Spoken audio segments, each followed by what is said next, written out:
जी अस्सलाम वालेकुम नाज़रीन, साउथ पंजाब डिजिटल के साथ मैं हूं आपका मेज़बान रोमेल तारिक गैल। जैसा कि आप जानते हैं कि डेरा गाजी खान का कच्चा एक मरतबा फिर से मुतहर्रिक हो गया है। पुलिस और लादी गैंग के दरमियान शदीद मुकाबले भी जारी हैं। इन्हीं मुकाबलों में से एक मुकाबला जिसमें नहायत ही मतलूब डाकू अब्दुल सत्तार उर्फ राशिद किरचू हलाक हुआ है।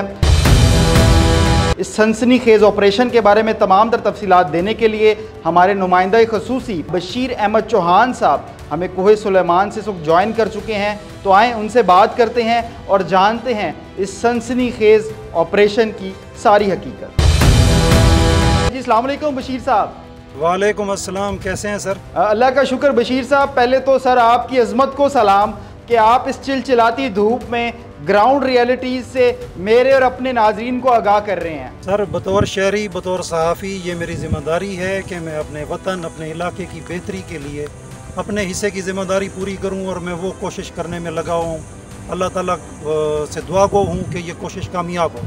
बशीर साहब प्रोग्राम की तरफ बढ़ते हैं, जो हमारा मौजू है आज का। मुझे इस हवाले से सबसे पहले ये बताइएगा कि ये जो लादी गैंग के ख़िलाफ़ BMP बॉर्डर मिलिट्री पुलिस और पुलिस की मुश्तरका कार्रवाइयाँ हुई हैं, इस हवाले से ये कब शुरू हुआ और कैसे शुरू हुआ, ज़रा इस मुतल्लिक से हमें बताइएगा। सर लादी गैंग गुज़श्ता कोई लगभग 10 साल से ऑपरेट कर रहा है। इसके 2 सरबराहान पहले मारे जा चुके। राशिद उर्फ किरचू ये तीसरा सरगना था जो हालिया पुलिस मुकाबले में मारा गया है अपने ही साथियों की फायरिंग से। ये गैंग गुज़श्ता 10 साल से ऑपरेट कर रहे हैं। BMP एरिया में इनकी रिहाइश है, इनकी हाइड आउट्स हैं, लेकिन ये वारदातें बेशतर जो है ना पंजाब पुलिस के एरियाज़ में करते हैं। राशिद के ख़िलाफ़ पंजाब पुलिस के मुख्तलिफ थानों में 31 FIRs थी, जिसमें एक लेडी डॉक्टर और एक सब इंस्पेक्टर की शहादत भी शामिल है।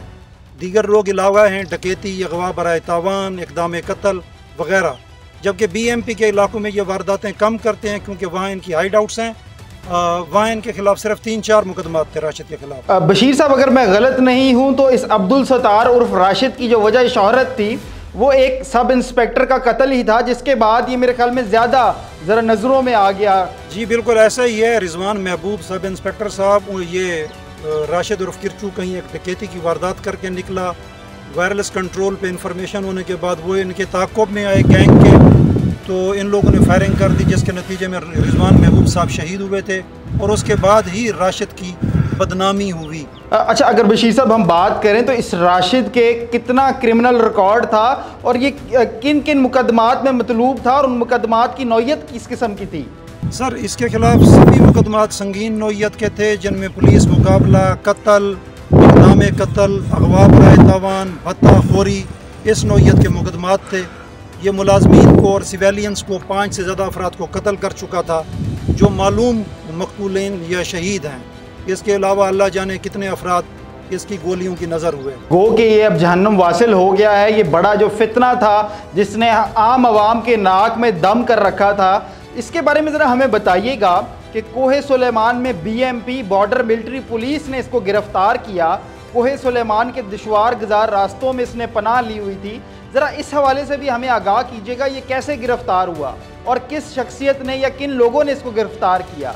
यकीनी तौर पे मोहम्मद यूनुस खोसा SHO कशोबा जिसने इसे गिरफ़्तार किया है, वो नौजवान सताइश के काबिल है कि उसने वहाँ जाके इसे गिरफ़्तार किया। बुनियादी तौर पे कोहे सुलेमान में इनकी हाइड आउट्स इस वजह से हैं कि बलोच अपने नेशनलिज़म की बुनियाद पे इन लोगों को तहफ़्फ़ुज़ देते हैं। पंजाब पुलिस इनके ख़िलाफ़ जाके कार्रवाई नहीं कर सकती। ये एक अगवाकारी की वारदात के बाद फ़रार होते हुए एक ऐसे इलाके से गुज़रे जो यूनुस खोसा SHO की अपनी बिरादरी से मुतल्लिक़ था। यूनुस खोसा और उन लोगों ने इसे घेर के गिरफ़्तार किया। यूनुस खोसा के साथ सिर्फ 2 मुलाजमीन थे और 2 मुलाजमीन के साथ इतने ख़तरनाक मुजरिम को गिरफ़्तार करना यकीनी तौर पे एक काबिल सताइश अमल है। और मोहम्मद यूनुस खोसा ने एक अच्छा अमल किया जिसके नतीजे में इस इलाके में आर्जी तौर पे सही अमन आएगा, क्योंकि लादी गैंग बदस्तूर ऑपरेशनल है। जैसा कि आपने मुझे बताया कि लादी गैंग के अभी भी कहीं कहीं थोड़ी बहुत उनकी बाकियात अभी भी बाकी हैं। ये अभी भी अगर मैं कहूँ कि एक्टिवेटेड वैसे ही काम कर रहे हैं जैसे पहले कुछ ना कुछ कार्रवाइयाँ कर रही थी, मगर गो कि राशिद अपने अंजाम को पहुँच जाने के बाद इसमें बदतदरीज कुछ कमी वाक़या होगी। क्या ख्याल है आपका इस बारे में? सर मैं ये समझता हूँ कि कमी वाक़ई होना आर्जी तौर पे ही होगा, क्योंकि हम देखते चले आ रहे हैं कि इस गैंग्स के पहले भी एक से ज़ायद सरबराह मारे गए, लेकिन कुछ मुद्दत बाद ये गैंग फिर से सरगर्म अमल हो जाता है, जिसकी एक बुनियादी वजह इलाके में रोज़गार का ना होना और तालीम का ना होना है, जहालत है, कबायली निज़ाम है, को सुलेमान से बॉर्डर लिंक होने के बायस असले की फरावानी है। जो असला इन गैंग्स के पास है आम तौर से वो BMP या पुलिस को भी दस्तयाब नहीं होता, जिस वजह से ये आम तौर से पुलिस मुकाबले में बच जाने में कामयाब हो जाते हैं। BMP में लगभग 30 साल के साथ बाद एक भर्ती हुई है जिसमें BMP में कोई निस्बतन जान आई है, वरना BMP के पास इतने मुलाजमीन ही ना थे कि वो पेट्रोलिंग कर सकते या इस पूरे इलाके पर नज़र रख सकते। अब कुछ आसानी हो जाएगी, इम्कानी तौर पे BMP में इन गैंग्स का सर्वाइवल कुछ मुश्किल हो जाएगा। 125 सालों के बाद अब ख़वातीन की भर्ती हुई है इन तमाम जहां जहां बॉर्डर मिलिट्री पुलिस डिप्लॉयड है। इस हवाले से आपका क्या एनालिसिस है, आपकी क्या ऑब्जर्वेशन है, इसको कैसे देख रहे हैं आप? सर ये एक बहुत अच्छा फैसला है। बलोच बुनियादी तौर पे रिजिड लोग हैं, पर्दे के मामले में हसास हैं, तो ये पंजाब पुलिस की तरह से यहाँ पे लेडी पुलिस कांस्टेबल ना होने के बायस BMP के मुलाजमीन बाज़ औक़ात अपनी छापामार कार्रवाई या मुल्ज़मान को गिरफ़्तार करने से सिर्फ इस वजह से नाकाम रह जाते थे कि उनके साथ लेडी पुलिस ना होती थी जो घर में जाके सर्च ऑपरेशन मुकम्मल करा सकती है। अब लेडी पुलिस की भर्ती होने के बाद ये मुमकिन हो पाएगा कि BMP मुलाजिम ख़वातीन घरों में जाके छुपे हुए दहशतगर्दों या दीगर जराइम पेशा अफराद की निशानदेही में मदद कर सकें। इससे BMP को यकीनी तौर से आसानी होगी। मतलब आप इसको खुश आइंद अमल करार दे रहे हैं बशीर साहब? बिल्कुल, ये इंतहाई खुश आइंद अमल है। इससे यकीनन को सुलेमान में बॉर्डर मिलिट्री पुलिस को अपने ऑपरेशंस तकमील तक पहुंचाने में आसानी दस्तयाब होगी। अच्छा, अब स्पेसिफिकली अगर बात करें ये जो सनसनीखेज ऑपरेशन हुआ है तो इसके हवाले से हमें बताइएगा पुलिस को किन मुश्किलात का सामना करना पड़ा है? सर ये ऑपरेशन तो बुनियादी तौर पे BMP ने की है, इसमें पुलिस की कोई मुआवनत इस ऑपरेशन में शामिल ना थी। इससे पहले लादी गैंग का एक सरबराह जो खुदा बख्श उर्फ खुदी लादी था, उसकी गिरफ्तारी के लिए पुलिस समेत दीगर इदारों ने 3 ऑपरेशन किए थे, तीनों नाकाम हुए थे। ये ऑपरेशन कुल्ली तौर पे BMP का ही था। BMP की तहवील के बाद अदालत ने राशिद को जुडिशल रिमांड पे जेल भेजा था। जेल में से पंजाब पुलिस ने उसे मुकदमात की तफ्तीश के लिए निकाला। जब वो तफ्तीश के लिए ले जा रहे थे तो पुलिस के मुताबिक इसके अपने साथियों ने, अब जो गैंग का सरबराह कहा जा रहा है इब्राहिम उर्फ इबरी, उसने फायरिंग की, ये फरार हुआ। फरार होने की कोशिश में ये इबरी की फायरिंग से ही मारा गया। अच्छा, ये इस सारी कार्रवाई के दौरान बॉर्डर मिलिट्री पुलिस या पुलिस का कोई अहलकार ज़ख्मी या शहीद तो नहीं हुआ?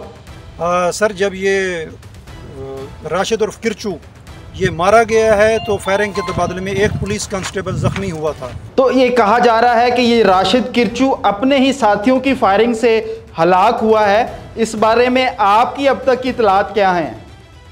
मेरे ख्याल में ये इन्फॉर्मेशन दुरुस्त है, क्योंकि यकीनी तौर से गैंग के दीगर अरकान को ख़तरा होगा कि राशिद अब पुलिस गिरफ्त में है, तो पुलिस को उनके बारे में मालूमात देगा, महफूज ठिकानों के बारे में, इनके सोर्सेज के बारे में, इनके लिंक्स के बारे में। तो ये आम शहरियों की बजाय गिरफ्तारी के बाद दर हकीकत अपने गैंग के लिए ही ख़तरे का बायस बन चुका था, जिसकी वजह से वो इसके कत्ल पे मजबूर हुए हैं। तो बशीर साहब, यहाँ पर एक और सवाल बहुत पैदा होता है कि जिन बॉर्डर मिलिट्री पुलिस के एहलकारों ने ये ऑपरेशन सर अंजाम दिया है, उनकी हौसला अफजाई या कोई सताइश भी हुई है अपर लेवल पे? इस बात पे अफसोस होता है कि जिस नौजवान ने यह कारनामा सर अंजाम दिया है उसकी कोई सताइश ना हुई है, कोई तारीफ़ी सनद, कोई इनाम, किसी नौयत की कोई अप्रिसिएशन मोहम्मद यूनुस खोसा की ना हुई है। जबकि पुलिस मुकाबले के बाद इसकी हलाकत जब हुई है राशिद उर्फ किरचू की, तो वेरी नेक्स्ट डे वो जो टीम थी जिसकी हिरासत से ये फ़रार होने की कोशिश में मारा गया है, उनकी अप्रिसिएशन हुई है, उनको इनामात दिए गए। जबकि मोहम्मद यूनुस खोसा इसको गिरफ़्तार करने वाला असल हीरो इस वक्त तक सताइश से महरूम है। अच्छा, मुझे बशीर साहब ये भी बताइएगा कि इस वक्त उस सारे इलाके में क्या सिचुएशन है? कोई सर्च ऑपरेशन जारी है इस वक्त भी? नहीं, उसकी हलाकत के बाद एक सर्च ऑपरेशन हुआ था, लेकिन इस वक्त मौजूदा सूरत इस वक्त में कोई ऑपरेशन जारी ना है। लेकिन जिस तरह से इदारों का मामूल है, ह्यूमन सोर्स हैं या जैसे भी है, इंटेलिजेंस इंफॉर्मेशन वो कलेक्ट की जाती रहती हैं, मामूल का अमल है। वो अमल यकीनन इस वक्त भी जारी व सारी है। तो जो मफरूर मुल्ज़िमान हैं, जो इसके साथी थे, जिनकी फायरिंग से ये राशिद किरचू हलाक भी हुआ, हमें इसके बारे में बताइएगा। उनकी गिरफ्तारियां क्या जल्द ही मुतवक्को हैं? सर, इस मामले में मैं बहुत ज़्यादा पुरुम्मीद ना हूँ। उसकी वजह यह है कि पंजाब पुलिस, BMP की तादाद कम है। पंजाब पुलिस जब को सुलेमान की तरफ मूव करती है तो इन गैंग्स के भी अपने लिंक्स हैं, इनको इन्फॉर्मेशन मिल जाती है और ये आगे को सुलेमान की तरफ गायब हो जाते हैं। ये चूँकि वहीं पैदा हुए हैं, इन्हें पता है कि किस जगह पे कौन सा गार है, कौन सी ऐसी जगह है जहां हम छुप के बैठ सकते हैं। जबकि पुलिस वाले आम तौर से उन रास्तों से, उन खुफिया जगहों से लाइल्म होने के बायस नाकाम रहते हैं। बशीर साहब, हमें ये भी आगाह कीजिएगा, इस सारे ऑपरेशन के बाद मुकामी आबादी का क्या रद्द अमल है? कहीं खौफो हरास की फ़िज़ा तो नहीं पाई जाती वहाँ पर? मकामी आबादी मुतमैन है, क्योंकि ये शख्स न सिर्फ मैदान बल्कि को सुलेमान के लोगों के लिए भी बायस परेशानी था। इसका मरना, इसका खात्मा उनके लिए इत्मीनान का सबब है। मुझे ये बताइएगा sir, last but not the least, आपको क्या लगता है कि फिल फॉर बॉर्डर मिलिट्री पुलिस या पुलिस को ऐसे कोई इकदाम कौन से ले लेने चाहिए ताकि इनका किला कमा किया जा सके? सर, एक तो ये है कि BMP में भर्तियां होने के बावजूद आज भी BMP की नफरी इस इलाके के एतबार से बहुत कम है। BMP में मज़ीद भर्तियों की ज़रूरत है और ह्यूमन इंटेलिजेंस वो सबसे ज़्यादा मौसर होगी, क्योंकि ये इस इलाके के बासी हैं। लोग इनसे खौफज़दा भी रहते हैं, इनसे एसोसिएट भी रहते हैं, जिसकी वजह से बाज़ औक़ात इदारों को इनके बारे में बर वक्त दुरुस्त कार्रवाई दुरुस्त मालूमात नहीं मिल पाती, जिसकी बुनियाद पे ये लोग गिरफ्तारियों से बचे रहते हैं। जी, तो नाज़रीन, आपने कोहे सुलेमान से हमारे नुमाइंदा खुसूसी बशीर अहमद चौहान साहब की गुफ्तगू सुनी।